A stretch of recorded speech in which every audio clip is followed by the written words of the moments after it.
Mission Walk, India's #1 most advanced rehabilitation and physical therapy center, Manikonda, Alkapur Road. Call 9177-300-194. మా branches Hyderabad, Delhi మరియు పూణేలో కలవు. తెలుగు రాజ్యం ప్రేక్షకులు హృదయపూర్వక స్వాగతం. నేను మీ చిల్లగట్టు శ్రీకాంత్ కుమార్. ఉమ్మడి 13 జిల్లాలు ఆంధ్రప్రదేశ్లో ఒకసారి పరికించి చూస్తే చాలా నియోజకవర్గాల్లో, చాలా జిల్లాల్లో హోరాహోరీ కనిపిస్తున్నప్పటికీ కూడా మరీ ముఖ్యంగా ఉత్తరాంధ్ర జిల్లాల్లో విజయనగరం జిల్లాకు వచ్చేటప్పటికి విజయనగరం జిల్లాలో వైకాపా తన ప్రభంజనాన్ని కొనసాగిస్తూ వస్తున్నటువంటి వైనం రాజకీయ విశ్లేషకుల్ని ఆశ్చర్యచకితుల్ని చేస్తోంది.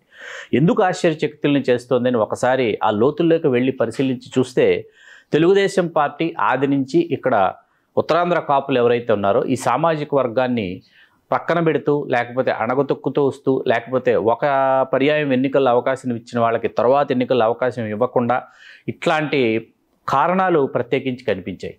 విజయనగరం శాసనసభ నియోజకవర్గం తీసుకుంటే ఇది పూర్తిగా గజపతుల ఆధిపత్యం ఉన్నటువంటి నియోజకవర్గం, సందేహం లేదు. అయితే 2014 ఎన్నికల నాటికి ఇక్కడ విజయనగరం లోక్సభ నుంచి అశోక్ గజపతిరాజు గారిని పోటీ చేస్తూ శాసనసభ నియోజకవర్గం ఎప్పుడైతే ఉత్తరాంధ్ర కాపుల్లో గురాన సాధురావు గారి కుమార్తె మీసాల గీత గారికి అవకాశం ఇచ్చారు, మీసాల గీత గారు గెలుపొందారు. గెలుపొందిన తర్వాత సహజంగా ఉత్తరాంధ్ర కాపులు ఈ నియోజకవర్గం వాళ్ళ చిరకాల వాంఛ, దశాబ్దాల కళ, ఆ దశాబ్దాల కళ నెరవేరటం జరిగింది. కాబట్టి ఆ తర్వాత ఉత్తరాంధ్ర కాపుల కోటగా, సంప్రదాయ స్థానంగా విజయనగరం కొనసాగుతుంది అనేటటువంటి వాతావరణం అక్కడ ఏర్పడిన 2019 ఎన్నికలకు వచ్చేటప్పటికి మీసాల గీత గారిని పక్కన పెట్టి అదితి గజపతిరాజు గారిని తీసుకొచ్చారు. గజపతిరాజు గారి కుమార్తెని తీసుకొచ్చారు. వారు ఆ ఎన్నికల్లో ఓడిపోయారు. ఇప్పుడు మళ్ళీ తిరిగి పోటీ చేస్తున్నారు. మీసాల గీత గారు గాజు గ్లాసు గుర్తుపై వారు స్వతంత్ర అభ్యర్థిగా బరిలో ఉన్నారు. విజయనగరంకి వచ్చేటప్పటికి ఇది పరిస్థితి. ఇక అంతక్రితం మనకు బొబ్బిలి లోక్సభ నియోజకవర్గం, ప్రస్తుత విజయనగరం లోక్సభ నియోజకవర్గం. ఇక్కడికి వచ్చేటప్పటికి తెలుగుదేశం పార్టీ ఇక్కడ కొండపల్లి పైడితల్లి నాయుడు గారికి అవకాశం ఇస్తూ వచ్చింది. కొండపల్లి పైడితల్లి నాయుడు గారికి ఎప్పుడైతే అవకాశం ఇస్తూ వచ్చిందో, కొండపల్లి పైడితల్లి నాయుడు గారి మరణానంతరం వారి కుమారుడు కొండపల్లి అప్పలనాయుడు గారిని తీసుకొచ్చి వారిని గజపతినగరం నియోజకవర్గానికి వారిని పోటీ చేస్తూ వచ్చింది. కొండపల్లి అప్పలనాయుడు గారిని ఇప్పుడు 2014 ఎన్నికల్లో గెలిచారు. ప్రస్తుతం 2024 ఎన్నికలకి అప్పలనాయుడు గారిని పక్కన పెట్టారు. అట్లాగే లోక్సభ నియోజకవర్గానికి వచ్చేటప్పటికి చాలా పేర్లు వినిపించాయి. కంది చంద్రశేఖరరావు అని, అట్లాగే కొండపల్లి అప్పలనాయుడు అని రకరకాల పేర్లు వినిపించాయి. కొండపల్లి అప్పలనాయుడు స్థానే కొండపల్లి శ్రీనివాస్ పోటీ చేస్తున్నారు. ఇప్పుడు అక్కడ కలిసెట్టి అప్పలనాయుడు గారిని తీసుకొచ్చారు. కలిసెట్టి అప్పలనాయుడు గారిని తీసుకొచ్చేటప్పటికి అందరూ అంటే ఎప్పటికప్పుడు ముఖాలు మారిపోతుండటంతో ఇక్కడ అట్లాగే మనం పతివాడ నారాయణ స్వామి నాయుడు గారు, ఆయన 10 పర్యాయాలు ఆయన ఎన్నికల్లో పోటీ చేసినటువంటి సీనియర్ నేత, దాదాపుగా చంద్రబాబు నాయుడు గారి కంటే ఎక్కువ పర్యాయాలు దాదాపు వారు కూడా పోటీ చేసినటువంటి నేత, 7 పర్యాయాలు గెలిచినటువంటి నేత. అటువంటి వ్యక్తికి కేవలం కొద్ది మాసాలు మాత్రమే 2004 ఆ సందర్భంలో వారికి మంత్రి పదవిని కట్టబెట్టారు. సీనియర్ నేత, రాజకీయ దిగ్గజం, తెలుగుదేశం పార్టీలో సీనియర్ నాయకుడు. ఇటువంటి ఒక సీనియర్ నాయకుడు ఉత్తరాంధ్ర కాపుల నుంచి పతివాడ నారాయణ స్వామి నాయుడు గారు లాంటి ఆయన ఉన్నారన్న విషయం చాలామందికి రాష్ట్ర ప్రజానీకానికే తెలియదు. అటువంటి నాయకుడిని వాళ్ళు పక్కన పెట్టారు. మరీ ముఖ్యంగా పడాల అరుణ గారు ఆవిడ కొంతకాలం రాష్ట్ర మంత్రిగా రాణించారు. తెలుగుదేశం పార్టీలో ఇమడలేక విసిగిపోయి వేసారిపోయి ఆ తర్వాత వారు తెలుగుదేశాన్ని వీడి ఆ మధ్య జనసేనలో చేరినటువంటి విషయం మనకు తెలుసు.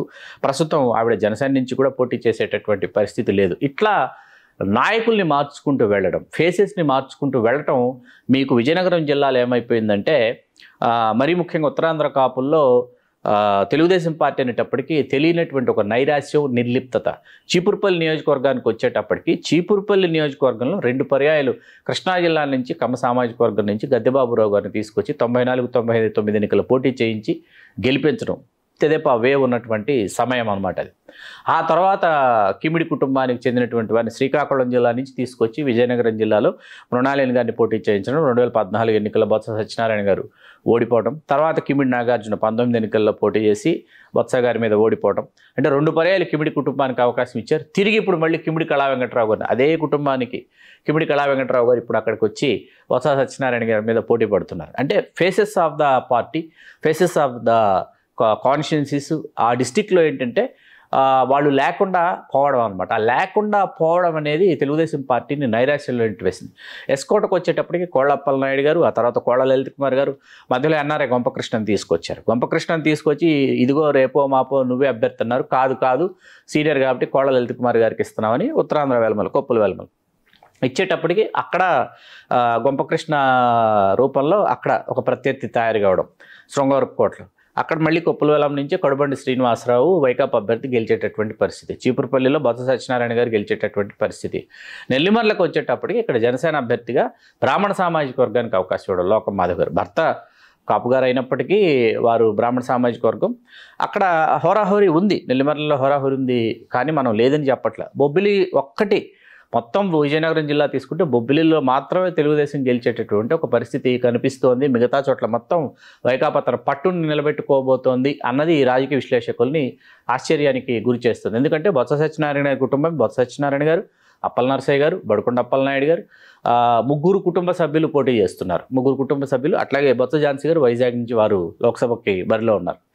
బొత్స సత్యనారాయణ గారు తన ఆధిపత్యాన్ని నిలబెట్టుకోవడానికి, అట్లాగే తిరిగి తన నాయకత్వంలో వైకాపా ప్రభంజనం రాష్ట్రంలో ఎక్కడ ఏ విధంగా ఫలితాలు వచ్చినప్పటికీ ఉమ్మడి విజయనగరం జిల్లాలో మాత్రం వైకాపా ప్రభంజనం కొనసాగింది అనేటటువంటి ఆ ఫలితం కోసం బొత్స సత్యనారాయణ గారు సర్వశక్తులు ఒడ్డి పోరాడుతున్నటువంటి నేపథ్యం మనకు కనిపిస్తుంది. అందుకు తెలుగుదేశం పార్టీ వారికి అందించినటువంటి అస్త్రాలు ఏంటంటే ఇక్కడ ఉత్తరాంధ్ర కాపుల నుంచి ఫేసెస్ని చేంజ్ చేయడం, ఎక్కువ మంది ఫేసెస్ని ఎక్కువ కాలం కొనసాగించలేకపోవడం అన్నది పూర్తిగా వైకాపాకి అస్త్రాన్ని వాళ్ళు చేతికి ఇచ్చినట్టు అయిందనమాట. చూడాలి, ఫలితాలు వచ్చిన తర్వాత మనకు జూన్ 4 అర్థమవుతుంది. బొత్స సత్యనారాయణ గారి మంత్రాంగం, యంత్రాంగం, తంత్రాంగం అక్కడ అదే స్థాయిలో కొనసాగిందా, లేకపోతే కూటమి ప్రాతినిధ్యాన్ని కాపాడుకోవడానికి చేసినటువంటి కృషి ఫలించిందన్నది చూడాలి. చూస్తూనే ఉండండి తెలుగు రాజ్యం. మీ Chillagattu Srikanth Kumar. Please do subscribe to Telugu Rajyam channel. Please do subscribe to Telugu Rajyam channel. Please do subscribe to Telugu Rajyam channel. Hi అండి, నేను మీ ఆర్పీని, నెల్లూరు పెద్దారెడ్డి చేపల పులుసు ఓనర్ని. మీరు తెలుగు రాజ్యం అనే ఈ యూట్యూబ్ ఛానల్ సబ్స్క్రైబ్ చేసుకుని మంచి మంచి వీడియోలతో వస్తారు. Thank you so much. Hi people, I'm Sonakshi Verma and you please watch Telugu Rajyam and please subscribe to the channel.